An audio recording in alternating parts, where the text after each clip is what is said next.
House of the Lord this morning. Now, this week as I was preparing my sermon, I actually, for the first half of the week, had one thing on my mind, and the past couple of days had another thing on my mind. So I'm going to touch on the earlier thing and then go in to the latter thing, because I feel there was a reason I had the latter thing. The first thing I was actually wanting to look at, I just wanted to go back and look at some of the Old Testament history and look at Daniel and the story of Shadrach, Meshach, and Abednego, and talk about how great faith can overcome great odds. Even in the midst of great pressure, we need to stand strong on what we know is right. But then as I was watching the news this week and things unfolded, something else began working on my mind. We've been seeing a lot of reports of road rage killings lately. Just this past week, a person in Pennsylvania was being chased and gunned down.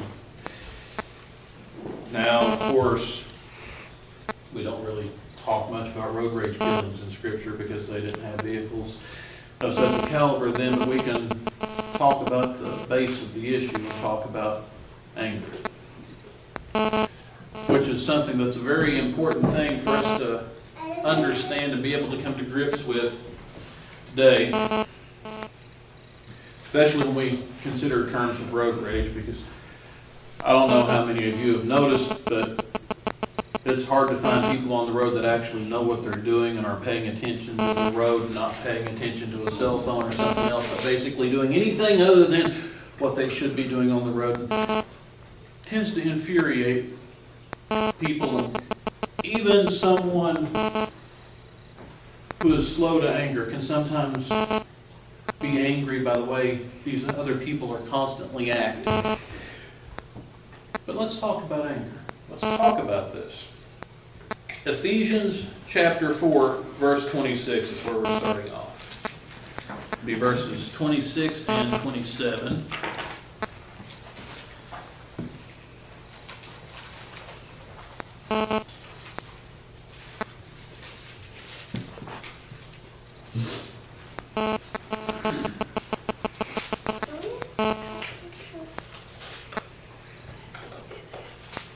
Be angry, and yet do not sin. Do not let the sun go down your anger, and do not give the devil an opportunity. Be angry, and do not sin. That's a very important distinction. Anger is an emotion, just like love, happiness, joy, sadness. But what do we do with anger? Sometimes we can have that righteous anger that drives us to do something good. Something has made us indignant at the way things are going, so we feel that there needs to be a change. That's not the type of anger Paul's talking about here. That's why there's that clear distinction. Be angry, but do not sin. See, people today have let that escape them. They're willing to let this anger consume them. Maybe I should quote Master Yoda for those of you that are Star Wars fans. Anger leads to hate, and hate is the path to the dark side. Anger can cause so many different issues. In anger, you'll even find medical issues. It elevates blood pressure, creates stress. These are things that are harmful to your body. But now, Paul goes on to say, do not let the sun go down on your anger. What does that mean? Paul, being the theologian and this great student of Scripture and of the law, being a Pharisee, was quite familiar with Levitical law.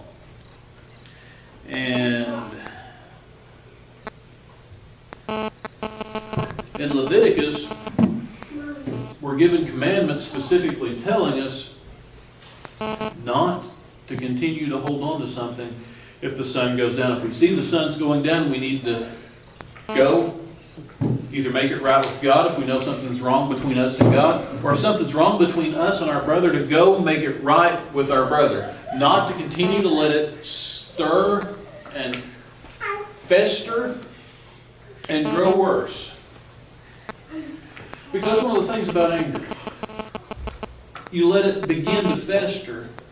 You let the sun go down on it and you've held on to it. That's something that stays wedged in there. Something that you're holding on to and you're not willing to let go of.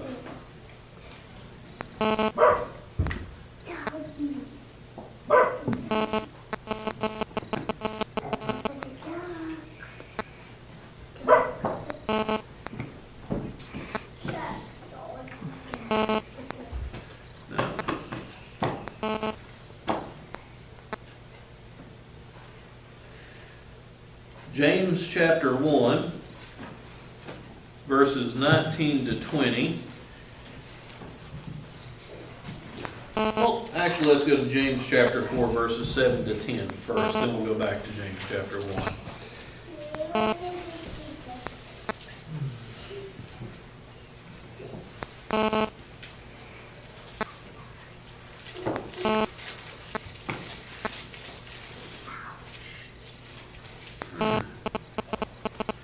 Submit therefore to God. Resist the devil, and he will flee from you. Draw near to God, and he will draw near to you. Cleanse your hands, you sinners, and purify your hearts, you double-minded.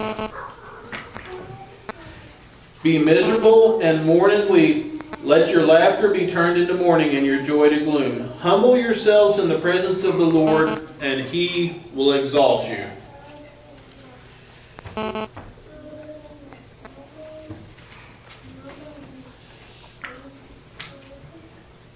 Resist the devil. Don't give him an opportunity. Paul and James are kind of talking in the same line here. See, when you're angry, you're letting yourself give way to things that you're not as willing to do when you're not in that anger. And then people will often use the excuse of, well, I lost my temper. I couldn't help it. I did it because I was so mad. They'll then try and justify that out of their anger they did this because somebody did something to them. They want to then justify their actions and blame it on either the other person or their anger, and then try and relieve themselves of any of the responsibility of their actions because, oh, I was angry. Paul says, be angry and do not sin. James says, resist the devil. Oh, trust me, Satan knows what you're easier to give prey to and when. So when you're angry, he comes knocking and says, hey, that person over there has done this to you. Why don't you do this back? James continues on down here and starts talking about being humble. Now, when you really are truly humble, anger has a harder time taking hold. Because one of the reasons we get so angry is we feel someone has slighted us. We feel someone hasn't done something for us that they should have. We feel that someone has done something to us in some way. See, there's always that me in there. There's always that me when it comes to anger. I feel, or this was done to me. Why me? Why did this happen to me? Why did you do this to me? Now, humility, on the other hand, you're not focused on me. You're focused on everyone else. With humility, you're focused on taking care of the needs of other people.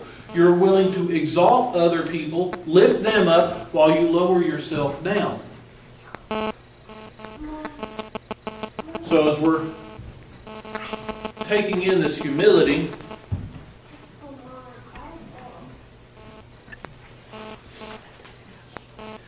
it makes it harder for us to anger. And in this, we're also told to draw nearer to God.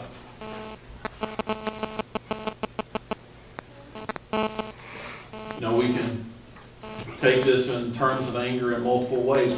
Turn our anger over to God. Tell God what we feel has been done to us and lay it down. We can go back, if we wanted to, and quote Old Testament scripture where vengeance is mine, saith the Lord. Okay, if we feel it has to be avenged, we just tell God, you said vengeance is yours, here it is. But then again, when we look in the New Testament, Jesus tells us, pray for our enemies, not in the way that things will happen to them, but to pray good things for them. But still, we give it to God. We tell Him what's on our hearts, what's on our minds. Sometimes we need to let these things out. Sometimes that's why anger builds and becomes so bad, is we don't let it out. God's there to listen to you. If you don't feel you can tell anybody else about what's angering you, tell God. Let God know. Who else is better to take care of it? Maybe then you'll be guided to the passage of how to deal with it, how to talk to the person, to take it to God. James 1, 19-20. This you know, my beloved brethren, but everyone must be quick to hear, slow to speak, and slow to anger. For the anger of man does not achieve the righteousness of God. We should be willing to listen to other people, quick, to actually take the time to hear what they're saying.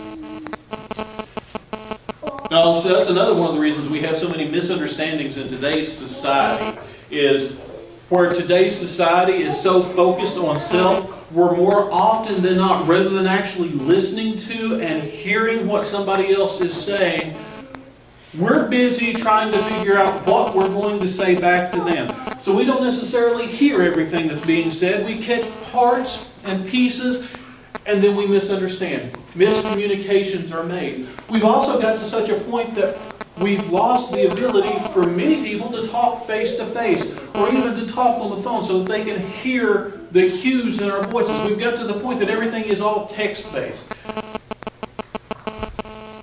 And it's hard to be quick to listen when all you've got is a text message. And for those of you that are used to getting a lot of text messages, all these codes that you have to break down all the time when you're talking to somebody that's really used to all this texting. You've got BRB, GTG, and there's so many of them now that have evolved and changed over the years that I don't even know what half of them are. And I'm a person that even likes to consider myself tech savvy. So if I say I don't know what half of them are, I imagine some of us are in a lot of trouble when we get a text message from a younger person and you're sitting here looking at it and it's a bunch of letters that don't make words. And it's, what in the world do they say? How can we be quick to hear? We need to actually be able to communicate, to be able to take advantage of being quick to hear. It means we actually need to be able to talk to each other. We need to listen. Listen to what's being said. You know, a lot of people will often even then misunderstand what it means to just to listen to somebody. When somebody's talking, there are more than just the words that are being spoken. There's the tone, the rise and fall in the pitches of their voice, the tempo at which they're speaking. There's body language. Are they making eye contact? There's all these other cues that go along with it that tell you other things about what's being said more than just the words. There's So being quick to hear means we need to stop and we need to focus on what that person's saying to us. We need to actually take the time to listen.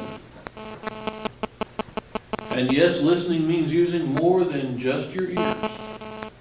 You're going to have to use your eyes and use your brain, not to just even focus on the words, but to hear how it's being said. Any of you that have ever been married and you suspect the spouse is upset with you and you ask them what's wrong and they say, nothing, it's fine. Now, how many of you just take nothing, it's fine without listening to how it's said? If you take nothing, it's fine without listening to how it's said, you can probably guess you're going to miss the mark of what's being said.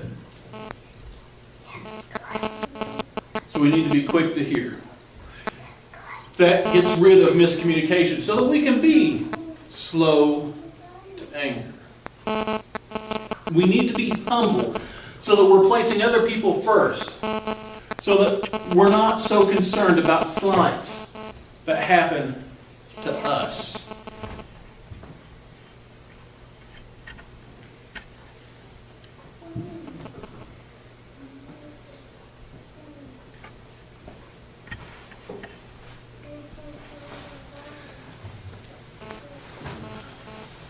Give you one more passage before beginning to wrap up.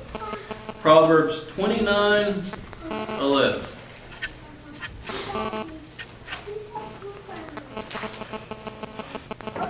A fool always loses his temper, but a wise man holds it back.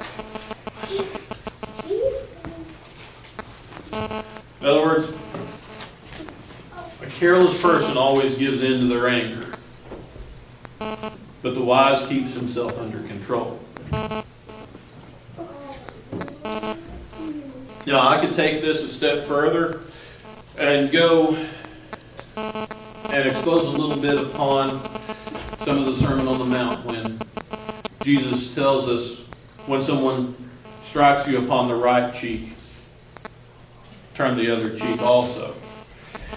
Now, there's some really important things in that we often miss. Things that when we're not seeking down to the cultural level that we can forget, that we overlook. See, being struck on the right cheek pretty much implies that you're being backhanded. Now, in the day and time at which that was wrote, that was one of the single greatest offenses you could do to a person without actually physically injuring them. So in other words, it's worse than someone sticking up their middle finger, worse than someone cutting you off in traffic, worse than any of these things. Yet Jesus says, turn the other cheek. If they cut you off in the fast lane, let them cut you off in the slow lane as well. Because this was a great offense in that day and time. Even in the laws of that day and time, a person could be brought up on charges for backhanding you like that. Because it was such a great insult. Pretty much the most insulting thing you could do. Jesus says, don't let it faze you.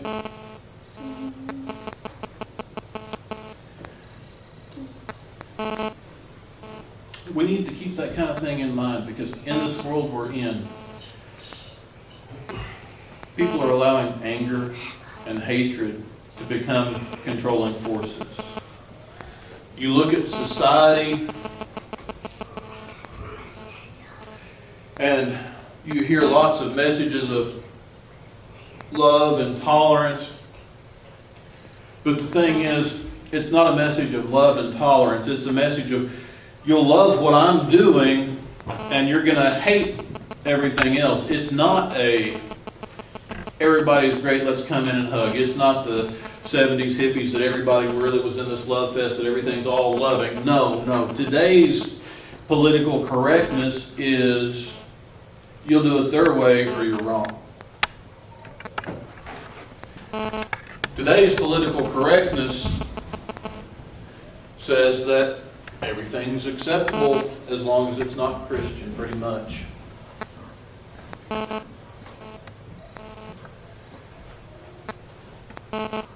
But we need to keep away from the anger. We need to be willing to focus more on, like Corinthians chapter 13, that talks so much about love and the ways that we can love. And we need to be able to focus on God when things are getting to us. We need to be able to give to Him our problems and lay them down. If we know our brother has a problem with us, or if we have a problem with our brother, we should try and make it right. Now, at times this means, again, it goes into James is talking about being humble, setting ourselves aside and being the bigger man and making the situation right, even though we feel we're the ones that are wrong.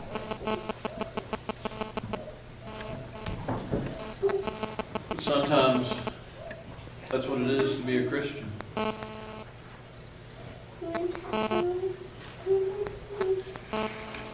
Throughout Scripture, especially through Jesus' life, we're given examples that oftentimes how we feel things should be aren't really how they are. Jesus came as a servant, not as a conquering king. He gave us the example of foot washing so that we were willing to humble ourselves, lower ourselves, and serve each other rather than focusing on self.